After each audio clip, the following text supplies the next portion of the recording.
বিসমিল্লাহির রহমানির রহিম। আসসালামু আলাইকুম। শীতের দিনে ছোট হওয়া কাজ করে এম পাওয়া যায় না। একটু কাজ করতে গেলেই দেখা যায় যে কখন যে দিন চলে যায় বলাই যায় না। আজ আমি সকালে দুপুরের জন্য রান্না করে নিব লাল শাক কই মাছ দিয়ে। কই মাছ দিয়ে আমি রান্না করে নিয়ে শেষ করে আমার অন্যান্য বাকি কাজগুলা করে নিব। ছোট বাচ্চাটাকে ঘুম পাড়িয়ে এসেছি আমি ঘরের মধ্যে। আর বড়টাকে দিয়ে মোবাইল দিয়ে বাকে আমার সাথে খেলতে নিয়ে তারপরে আমি রান্নার কাজে চলে আসলাম।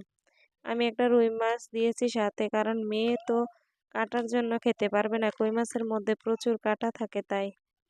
এই তো রান্না-বান্না শেষ করে খাওয়া-দাওয়া শেষ করে বাচ্চাদেরকে ঘুম পাড়িয়ে আমি এখানে এই যে চুলাগুলা লেপার জন্য এসে পড়ছি। রান্নার সময় নিশ্চয়ই দেখেন আমার চুলাগুলা একদম কালো হয়ে গেছে।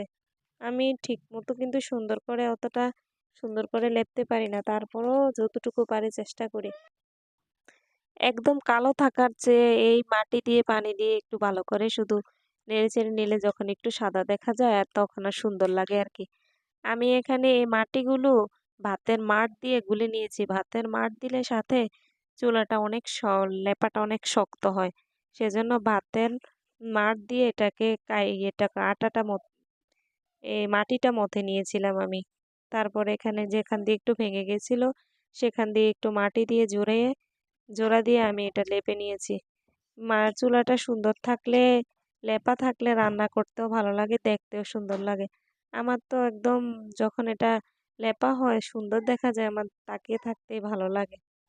এই তো আমি চুলাগুলা টেপে কাজটা শেষ করে বাচ্চারা ভাবির সাথে খেলা করছে। আমি এখানে আর কাজগুলা করে নিচ্ছি।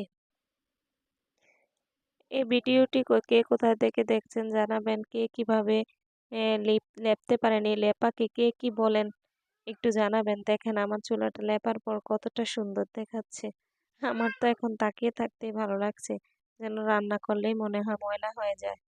এগুলা কিন্তু সিমেন্টের আলগা চুলা, বাজার থেকে রেডিমেড কিনে এনেছি। এই যে এখন আমি বিকালে নারকেল ভেঙে নিচ্ছি। কাল নারকেল দিয়ে দেখি কালকে কিছু একটা তৈরি করব। এই যে আমি কিন্তু ঠিকমতো নারকেল ভাঙতে পারি না। দাঁড়টা কিন্তু একদম দাঁড় ছিল না। নারকেল ভেঙে আমার ছেলে এখান দিয়ে আবার কান্না করছে। সে পানি খাবে, নারকেলের পানি খাবে। তাকে নারকেলের পানিটা দিয়ে দিলাম। নারকেলের পানিটা এই যে খুব সুন্দর করে নারকেলটা ভেঙে নিয়েছি। তারপরে আমরা সন্ধ্যায় এখানে সবাই মিলে ঘরে চানাচুর মাখা খেয়ে নিলাম। এভাবে চানাচুর মাখা খেতে কিন্তু আমার কাছে অনেক ভালো লাগে। আমার মেয়ে অনেক পছন্দ করে। সেই চানাচুর মাখাগুলো বানিয়ে এনে আমার এই ভিডিওর কোথাও কোনো অংশ যদি একটু ভালো লেগে যায়, প্লিজ ভিডিওটি লাইক করে একটি কমেন্ট করে জানিয়ে দিতে পারেন ভিডিওর ভালো এবং মন্দ দিকগুলো।